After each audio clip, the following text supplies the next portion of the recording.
സാഹിത്യകാരനും പ്രഭാഷകനുമായ P സുരേന്ദ്രന്റെ പ്രവാസബുദ്ധന്റെ പോരാട്ടങ്ങൾ എന്ന പുസ്തകത്തിൽ നിന്നുള്ള ഏതാനും വരികളാണ് നമ്മൾ പരിചയപ്പെടുന്നത്. ആത്മപ്രകാശനം എന്ന് പറയും. വ്യക്തികൾ ഉണ്ടാകുന്നത് വികാസത്തിന്റെ ലക്ഷണവും അവരുടെ രാഷ്ട്രീയവൽക്കരണം കൂടിയാണ് സാമൂഹിക വികാസം സാധ്യമാക്കുന്നത് എന്നെങ്കിൽ നമ്മൾ അറിവിനെ തിരിച്ചറിവാക്കുകയും കണ്ണിനെ കാഴ്ചപ്പാടാക്കുകയും ചെയ്യുക. ചെയ്യുന്നത് ചെറുതായിരിക്കാം, അത് ചെയ്യുന്നു, അതാണ് വലുത്. ഇനി വേണ്ടത് കുറ്റപ്പെടുത്തലുകളല്ല, വേണ്ടത് എന്താണ്? പരിഹാരങ്ങൾ. ഈ AI യുഗത്തിൽ കുറച്ച് സാധനങ്ങളൊക്കെ നമ്മുടെ മുമ്പിൽ വെച്ചുകൊണ്ട് ബയോളജിക്കൽ സൊല്യൂഷൻ, അതായത് ജൈവിക പരിഹാര മാർഗങ്ങൾ ചെയ്യുമ്പോഴാണ്. ഇനി നല്ലവനാ എന്ന് പറയിപ്പിക്കണ്ട, നല്ലത് ചെയ്യുന്നവൻ. അങ്ങനെ അദ്ദേഹത്തെ പരിചയപ്പെട്ടപ്പോഴാണ് നമ്മെക്കുറിച്ചൊരു കുറച്ച് കുറിപ്പുകൾ അദ്ദേഹത്തിന്റെ പുസ്തകത്തിൽ വന്നത്. അതാണ് നമ്മൾ വായിച്ചു നോക്കട്ടെ.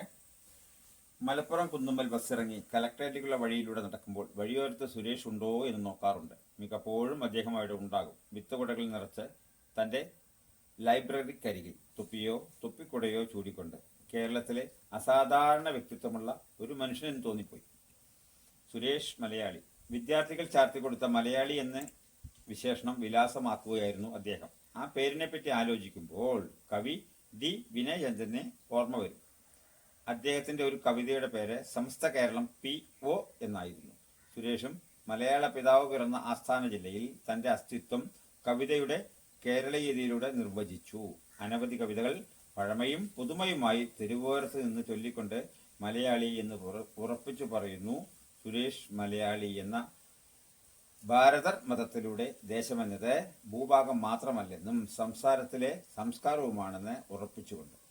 ആയുർവേദ ആഗോള തലസ്ഥാന ജില്ലയുടെ പടിക്കൽ നിന്നുകൊണ്ട് മലയാളിത്തം മാഞ്ഞു പോകുമ്പോൾ അത് വീണ്ടെടുക്കുവാനുള്ള പോരാട്ടത്തിലാണ് ഇദ്ദേഹം. അതിലുള്ള ഉപകരണമാണ് വിത്ത്. ഇടയ്ക്ക് യാത്രയിലാവും അദ്ദേഹം. പരിസ്ഥിതി സംബന്ധമായ ക്ലാസ് എടുക്കാൻ പോകുന്നതാവാം, സ്കൂളുകളിലേക്ക് കോളേജുകളിലേക്കും ആവാം. ഇത്തവണ കണ്ടപ്പോൾ വിത്തുപെട്ടികൾക്കിടയിൽ ഒരു പുസ്തകം ഞാൻ പ്രത്യേകം ശ്രദ്ധിച്ചു. സുരേഷിന്റെ പുസ്തക ശേഖരങ്ങളിലെ ഹോമോ സാപ്പിയൻസ്. അത് യുവാൽ നോവ ഹരാരിയുടെ മാസ്റ്റർ പീസാണ്. സമീപകാലത്ത് ലോകമെമ്പാടും ഏറ്റവും കൂടുതൽ വായിക്കപ്പെട്ട പുസ്തകം. മനുഷ്യവംശത്തിന്റെ സംക്ഷിപ്ത ചരിത്രം. ജെറുസലേമിലെ ഹീബ്രു സർവകലാശാലയിൽ അധ്യാപകനാണ് അദ്ദേഹം. വിത്ത് തേടിയുള്ള യാത്രകൾക്കിടയിൽ ഇത്തരം നിരവധി കനപ്പെട്ട പുസ്തകങ്ങളിൽ നിന്നും പുസ്തകങ്ങളിലേക്കും ഒരു വിശുദ്ധ യാത്ര. അതാണ് വാക്കുകൾ ഉപകരണമാകുന്നത്. വായനയും അവിടെ നടക്കും. ആളുകളോടുള്ള കുശല അന്വേഷണവും. ഒരു ദർശനത്തിന്റെയും രാഷ്ട്രീയത്തിന്റെയും പ്രക്ഷേപണമാണ് അദ്ദേഹത്തിന്. ഗാന്ധിജിയുടെ മുമ്പിലുണ്ടായിരുന്ന ചർക്ക പോലെ വിത്തുപെട്ടികൾ. സ്വന്തമായി നിലപാടുണ്ടായിരിക്കുക, അതിനൊരു നിലവാരവും. മുമ്പൊരിക്കൽ കണ്ടപ്പോൾ 2 കുഞ്ഞു പുസ്തകങ്ങൾ എനിക്ക് സമ്മാനിച്ചിരുന്നു. ഗ്രാമശ്രീ സത്യാഗ്രഹ സദാഗ്രഹാർത്ഥമുള്ളവരുടെ ലൈബ്രറിയായി ആലിപ്പറമ്പിൽ നിന്നും പ്രസിദ്ധീകരിച്ച രാഷ്ട്രീയ പഠന പുസ്തകം. ഇനിയൊന്ന് സുരേഷിന്റെ വായനാ കുറിപ്പുകളും. അതിൽ കാലവേല, കാറ്റുവേല, ഞാറ്റുവേല എന്ന ഭാഗമുണ്ട്. അതിൽ മലയാള മാസത്തിലെ നാളുകളും ഓരോ നാളും എത്ര ദിവസമാണെന്നും അതിൽ ഇംഗ്ലീഷ് മാസം കാലഗണന ഏതാണെന്നുമൊക്കെ കുറിച്ചിട്ടുണ്ട്. നാം മറന്ന മലയാളിത്വം ഓർമ്മിപ്പിക്കുന്നു. ഓർമ്മകളുടെ വായനയുടെ ഭണ്ഡാരത്തിൽ നിന്ന്. ഋതുഭാവം എന്നത് കാറ്റാണ്, മഴയാണ്, മഞ്ഞാണ്, വെയിലാണ്. ഒരു വെയിൽ തന്നെ പലേ വിധം. കാറ്റും മഴയും മഞ്ഞുമൊക്കെ അങ്ങനെ തന്നെ. ഋതുഭാവ പകർച്ചകളാണ് വിത്തിൽ നിന്ന് ജീവൻ പുറത്തെടുക്കുന്നത്. ചിലപ്പോൾ ഈ ഭാവങ്ങൾ തീവ്രമാകും. ചെടിയെ വളരാൻ അനുവദിക്കാതെ മായ്ച്ചു കളയും. ഋതുവിന്റെ സംഹാരം എന്ന് വേറെ ഒരർത്ഥത്തിൽ പറയാം. പ്രകൃതിക്ക് അതിൻ്റെതായ നിയമമുണ്ട്. അത് തെറ്റിയാൽ പ്രകൃതി കോപിക്കും. പ്രകൃതിയുടെ മേലുള്ള കടന്നുകയറ്റങ്ങളെക്കുറിച്ച് മനുഷ്യൻ കൂടുതൽ അഹങ്കരിക്കുക എന്ന് സുരേഷ് ചെറിയ കുഞ്ഞു പുസ്തകത്തിലൂടെ ഓർമ്മിപ്പിക്കുമ്പോൾ പ്രകൃതിയിൽ നിന്ന് ശിക്ഷകളോ പാരിതോഷികങ്ങളോ ഇല്ല എന്നുകൂടി ഓർമ്മിപ്പിക്കുന്നു. പ്രളയകാലത്ത് നാം അത് കാണുന്നു. അതിനാൽ മണ്ണിനെ പ്രാർത്ഥനാപൂർവം സ്വീകരിക്കുക, സമീപിക്കുക. മനുഷ്യർ പാർക്കുന്ന ലോകത്തെ ചെടികൾ ധാരാളമായി പൂത്തു നിൽക്കണമെന്ന് സുരേഷ് പറയും. ഒരു ഇലയോ പൂവിനെയോ വെറുതെ നുള്ളിക്കളയരുത്. സദാഗ്രഹം ജൈവ വഴികളിലൂടെ എന്ന പുസ്തകത്തിൽ അയാൾ ഇങ്ങനെ കുറിച്ചിട്ടുണ്ട്. എല്ലാ ഇലകളും വ്യത്യസ്ത രുചിരൂപത്തിലും എല്ലാ പൂക്കളും വ്യത്യസ്ത നിറ സുഗന്ധ രൂപത്തിലും സൂര്യപ്രകാശത്തെ കസ്റ്റഡിയിൽ എടുക്കുന്നുണ്ട്.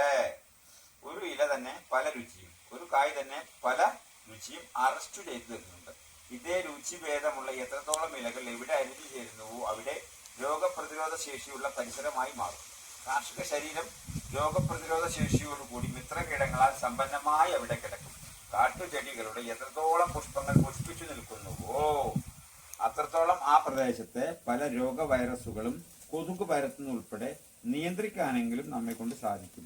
അതന്നെയാണ് പരാഗണം നടക്കുന്ന രേണുക എന്ന കവിതയിലൂടെ അദ്ദേഹം നിർവചിക്കാൻ ഉദ്ദേശിക്കുന്നത്. രാപ്പകൽ ഭേദമന്യേ ഷഡ്പദങ്ങൾ, നിശാചലഭങ്ങൾ, തേനീച്ചകൾ, നറുതേനീച്ചകൾ, ചെറുതേനീച്ചകൾ ഇങ്ങനെ പരസ്പരം പൂമ്പൊടി ഏറ്റെടുത്തു പറന്നുകൊണ്ട് പ്രകൃതിയുടെ വികൃതിയുമായി പരിസര കാവൽക്കാരായി നമ്മോടൊപ്പം ഉണ്ടാകും. Cross pollination. കലർപ്പുകളുടെ സംഗീതമാണ് പ്രകൃതി എന്നത് സുരേഷിനറിയാം. ചിലതെല്ലാം ഉപേക്ഷിക്കണമെന്ന് സുരേഷ് പറയുന്നതിലുമുണ്ട് ചില പ്രത്യേക മൂല്യങ്ങൾ. ചില രാസവസ്തുക്കളിൽ തിരഞ്ഞെടുക്കപ്പെട്ട 5-6 മൂലകങ്ങളെ കാണുകയുള്ളൂ. എന്നാൽ പല ഇലകൾ കലരുമ്പോൾ 30 മുതൽ 40 വരെ മൂലകങ്ങൾ അടങ്ങുന്നു. ഇതുതന്നെയല്ലേ നമ്മുടെ പാചക കലയിലെ വാരുചി കലയിലും, അല്ലെ? മനുഷ്യന്റെ അപാരമായ ശാന്തിക്ക് കാരണം യന്ത്രങ്ങളും ഭൗതിക ശാസ്ത്രവും സന്തോഷം സൃഷ്ടിക്കുന്നതിൽ പരാജയപ്പെട്ടത് കൊണ്ടാണെന്ന് സുരേഷ് ഓർമ്മിപ്പിക്കുന്നു. അവിടെയും സുരേഷ് മൗലികവാദം ഒഴിവാക്കും. നമുക്കെല്ലാം എന്തെങ്കിലും ഉണ്ടെങ്കിൽ, വേണമെങ്കിൽ, പറ്റുമെങ്കിൽ, നന്നെങ്കിൽ ഏതു മതവും സ്വീകരിക്കുക. മതം അഥവാ അഭിപ്രായം പരന്ന വായനകളുടെ ഗുണം തന്നെ. വായന മനുഷ്യനെ ഓർമ്മയുള്ള ജന്തുവാക്കുമ്പോൾ അവൻ ഹോമോസാപ്പിയൻസ് തന്നെ. സുരേഷിന്റെ കൈപ്പുസ്തകത്തിൽ ഇങ്ങനെ കാണുന്നു: ചോദ്യം ചെയ്യാനാവാതെ. പറയുന്നതൊക്കെ മഴ, പുഴ എന്നൊക്കെ. പെയ്യുന്നതോ ഒഴുകുന്നതോ വെള്ളവും. അപ്പോൾ 13.5 ദിവസം വീതമുള്ള 27 സമഭാഗങ്ങളായാണ് വെള്ളം സൂര്യനെ ചുറ്റുന്നത് എന്ന്. ശരിയല്ലേ? വെള്ളം സൂര്യനെ ചുറ്റുന്നത്. ഒരു കൊല്ലം വർഷിച്ചു കിട്ടുന്നതിനെ 365 ദിവസം എന്ന് കണക്കാക്കി പൂർവികൾ 27 നക്ഷത്രങ്ങൾക്കും വൃക്ഷങ്ങൾക്കും മനുഷ്യ മനസ്സിനെ രുചിരൂപം നൽകിയിട്ടുണ്ട്. അതാണ് നമ്മളെ ഒരു മണ്ഡലകാലം എന്ന് പറയുന്നതിൽ 41 ദിവസം ഉൾപ്പെടാൻ കാരണം. അതിനെ നക്ഷത്ര മരക്കവിതയാക്കി പൂർവികർ മാറ്റിയത് സുരേഷ് തന്റെ പുസ്തകത്തിൽ ചേർത്തിട്ടുണ്ട്. കവിതയുടെ മർമ്മസ്ഥാനങ്ങൾ 27 ആണെന്ന് എല്ലാ കവികളും നിർവചിക്കുന്നു. അതിങ്ങനെ: വർഷിക്കുന്നത് വെറും മണ്ണല്ലല്ലോ, വെള്ളമല്ലല്ലോ. അപ്പോൾ അശ്വതി എന്ന ആദ്യ നക്ഷത്രത്തിന് കാഞ്ഞിരം എന്ന രുചി നൽകുമ്പോൾ അതിന് കയ്പ എന്ന സാധനം വാഴകൾക്കെല്ലാം നമ്മൾ പണ്ട് ഉപയോഗിച്ചിരുന്ന നമ്മുടെ ഏറ്റവും നല്ല ഫുരുടാനുള്ള ബയോളജിക്കൽ സൊല്യൂഷൻ. അതുകൊണ്ട് ശ്രുതി മുതലായിക കൊൽക്ക കാഞ്ഞിരം നെല്ലിയും ക്രമാലത്തി ഞാവൽ കരിങ്ങാലി പിന്നെ കരിമരമുള അരയാൽ നഖവും പേരാൽ പ്ലാശിത്തി മമ്പഴം നൽ കൂവളം മമ്പഴം നീർമരുത് വഴങ്കതയിലഞ്ഞിയും വെട്ടിവയനവഞ്ഞിയും പ്ലാവെരുക്ക വനച്ചിയും കടമ്പ് നല്ല തെന്മാവിൽ കയറി കരിമ്പനിൽ ഇരിപ്പയും ഇവ നക്ഷത്ര വൃക്ഷങ്ങൾ നന്ന് നട്ടൂ നനപ്പവറ്റാ വെട്ടുക ഏവം ചിന്യം സദാ ബുദ്ധയം. ഈ മരങ്ങളിലെല്ലാം അറസ്റ്റ് ചെയ്തു വരുന്ന രസങ്ങളെയാണ് നമ്മൾ മണ്ണിൽ ഉപയോഗിച്ചുകൊണ്ട് കാർഷിക തീർത്ഥാടനം നടത്തി ലോകത്തെ ഏറ്റവും വലിയ കാറായ മഴക്കാറിൽ കയറേണ്ടത് എന്ന് സുരേഷ് ഓർമ്മിപ്പിക്കുന്നു. 2005 തൊട്ടാണ് സുരേഷ് വിത്തിലൂടെ രാഷ്ട്രീയ ഗവേഷണം തുടങ്ങിയത്. പ്രതാപം നിറഞ്ഞ കുടുംബത്തിലായിരുന്നു ജനനം. അമ്മ ഒറ്റപ്പാലം കിടിരി ഒടാട്ടിൽ ലക്ഷ്മിക്കുട്ടി മേനോൻ. അച്ഛൻ അന്ന് ഇല്ലാ ജില്ലയായ ഇന്നുള്ള മലപ്പുറം ജില്ലയിലെ ആലിപ്പറമ്പ് പഞ്ചായത്തിലെ കണമലക്കുന്നിന് താഴെയുള്ള വൈദ്യുതീകരിച്ച കുടമടം വെള്ളാട്ടുതൊടി പുത്തൻ വീട്ടിൽ പുരുഷോത്തമൻ നായർ. അച്ഛൻ ഒരുപാട് ഭൂസ്വത്തുണ്ടായിരുന്നു. നല്ല സ്ഥിതിയിൽ വലിയ സ്വർണ്ണ ചെയിനൊക്കെ ഇട്ട് അണിഞ്ഞ് കരണ്ടൊക്കെയുള്ള കുട്ടിക്കാലത്തെ വിളിച്ച കാലം സുരേഷ് ഓർക്കുന്നുണ്ട്. അച്ഛൻ വയനാട്ടിലെ മുത്തങ്ങയിൽ ജന്മി സമാനമായ കൃഷിയിടം ഉണ്ടാക്കിയെടുത്തിരുന്നു. അച്ഛനൊപ്പം ആലിപ്പറമ്പിലേക്ക് MT വാസുദേവൻ നായരുടെ സഹോദരൻ വന്ന കഥയൊക്കെ ഇന്നത്തെ റേഷൻ ഷാപ്പിൽ ആലിപ്പറമ്പ് മോഹനേട്ടൻ പറഞ്ഞത് ഓർക്കുന്നു. വയനാടിന് വിഭവങ്ങൾ കോഴിക്കോട്ടേക്ക് സ്വന്തം ലോറിയിൽ എത്തിച്ച അന്നത്തെ ചേരാസ്വാമി എന്നറിയപ്പെട്ടിരുന്ന മാതൃഭൂമി PV സ്വാമിക്ക് കൊടുത്തിരുന്ന കഥകളും MV വീരേന്ദ്രകുമാറിനെ ഒരിക്കൽ കോഴിക്കോട് കൊണ്ട് കാണിച്ചു തന്നപ്പോൾ നാട്ടുകാരോടൊപ്പം പങ്കുവച്ചത് ഇപ്പോഴും കുട്ടിക്കാലത്തെ ഓർമ്മയായി സുരേഷ് കൊണ്ടു നടക്കുന്നു. മണ്ണിന്റെ രഹസ്യങ്ങൾ തിരഞ്ഞും അറിഞ്ഞും പല കൃഷിയാത്രകൾ നടത്തി. ഇന്നത്തെ യാത്രയിൽ ഒരു തവണ നമ്മുടെ സുരേഷ് കുമാർ എന്ന ഇപ്പോഴത്തെ എഴുത്തുകാരൻ സുഭാഷ് ചന്ദ്രനെ കണ്ടുമുട്ടിയപ്പോൾ അതൊരു ചരിത്ര സന്ധി പോലെ സുരേഷിന് തോന്നി. 10ാം ക്ലാസ് വരെ അന്നത്തെ കാലത്ത് പഠിച്ചു, 9ാം ക്ലാസ് വരെ ജയിച്ചു. അന്നത്തെ നാട്ടുനടപ്പ്. അച്ഛന്റെ മരണശേഷം കുടുംബം അരക്ഷിതമായി. അച്ഛന്റെ മരണവും അതിലെ വർഷവും കൃഷിനാശവും റേഷൻ ഷാപ്പുകളുടെ നഷ്ടവും സ്വത്ത് തർക്കവും അതിനെ ചൊല്ലിയുള്ള സ്വൈരക്കേടുകളും ഒരുതരം ക്ഷോഭത്തിന്റെ പ്രകടനമായിരുന്നു പിന്നീട് ജീവിതം. രാഷ്ട്രീയത്തിൽ ചേക്കേറി. SFIയിലും DYFയിലും ജില്ലാ നേതൃത്വത്തിലേക്ക് ഒന്ന് എത്തി നോക്കി.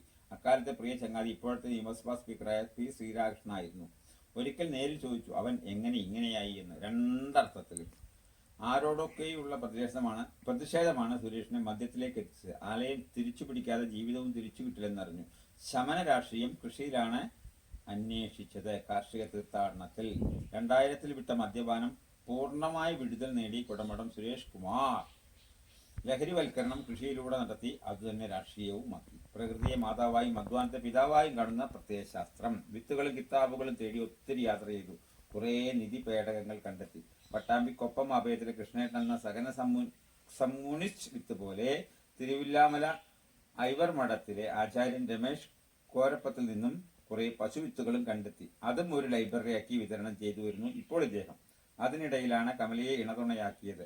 അവളിൽ മക്കൾ പിറക്കില്ലെന്ന് അറിഞ്ഞുകൊണ്ട് തന്നെ അപാരമായ ഉർവരതകൾ കിനാവ് കൊണ്ട് നടക്കുന്നവന് എല്ലാവരും മക്കൾ. സുരേഷ് കുമാർ കുടമഠത്തിൽ നിന്ന് സുരേഷ് മലയാളിയിലേക്കും സുരേഷ് ഭാരതത്തിലേക്കുമുള്ള ഒരു ആഗോള തീർത്ഥയാത്ര. മനമതങ്ങൾ മാറിക്കൊണ്ടിരിക്കുമല്ലോ മനുഷ്യ സമുദായത്തിൽ. അറിവുകൾ തിരിച്ചറിവാകും തോറും കാഴ്ചകൾ കാഴ്ചപ്പാടാകും തോറും യഥാർത്ഥ യാത്ര ആലയം അന്വേഷിച്ചുള്ളതാണ്. വിത്തിൽ അതിന്റെ ബീജമുണ്ട്. അത് മുളക്കുകയും വളരുകയും തളിർക്കുകയും പൂക്കുകയും ചെയ്യുമ്പോൾ മനസ്സു നിറയും. ജീവിതത്തിന് അർത്ഥമുണ്ടാക്കാം എന്ന് തോന്നും. വിത്തിൽ നിന്നും അനേകായിരം കുരുന്നുകൾ പിറക്കുന്നു. അവയൊക്കെ തന്റെ സുരേഷ് വിശ്വസിക്കുന്നു. മാറ്റമാണ് സുരേഷ് മലയാളി. പ്രകൃതി നിർദ്ധാരണത്തിന്റെ അസംസ്കൃത വസ്തുക്കളാണല്ലോ സാംക്രമിക രോഗങ്ങളും സാമൂഹ്യ സംഘർഷങ്ങളും എന്നും നമ്മെ സമാധാനത്തോടുകൂടി സമാധാനിപ്പിക്കുന്നു സുരേഷ്. കലർപ്പുകളുടെ സംഗീതമാണ് പ്രകൃതി എന്ന് സുരേഷിനറിയാം. ചിലതെല്ലാം ഉപേക്ഷിക്കണമെന്ന് സുരേഷ് പറയുന്നതിലും ചില പ്രത്യേക മൂല്യങ്ങൾ ഉണ്ട്. ചില രാസവസ്തുക്കളിൽ തിരഞ്ഞെടുക്കപ്പെട്ട 5-6 മൂലകങ്ങളെ കാണൂ. എന്നാൽ പല ഇലകൾ കലരുമ്പോൾ നമ്മുടെ ശരീരത്തിലുള്ള ബ്ലഡിലും പല ഇലക്കറികളും ചേരുമ്പോൾ നമുക്ക് മുലപ്പാൽ ലഭിക്കുന്നത് പോലെ മുണ്ടിത്തുടങ്ങാൻ ശ്രമിക്കുന്ന പിഞ്ചിളം ചുണ്ടിന്മേലമ്മിഞ്ഞ പാലോടൊപ്പം അമ്മയെന്നുള്ള 2 അക്ഷരമല്ലയോ സമ്മേളിച്ചിടുന്നതൊന്നാമതായി. അപ്പൊ എല്ലാവരെയും ഗ്രാമസ്വരാജ് പ്രവർത്തനത്തിലേക്ക് നമ്മുടെ ജന്മഗ്രാമമായ ആലിപ്പറമ്പിലേക്ക് സ്വാഗതം ചെയ്തുകൊണ്ട് ഇപ്പോൾ പ്രവാസൻ ബുദ്ധന്റെ പോരാട്ടങ്ങളിലേക്ക് എന്റെ ചെറുതായ ഒരു കൈക്കുറിപ്പുകൾ എന്ന് പി. സുരേന്ദ്രൻ.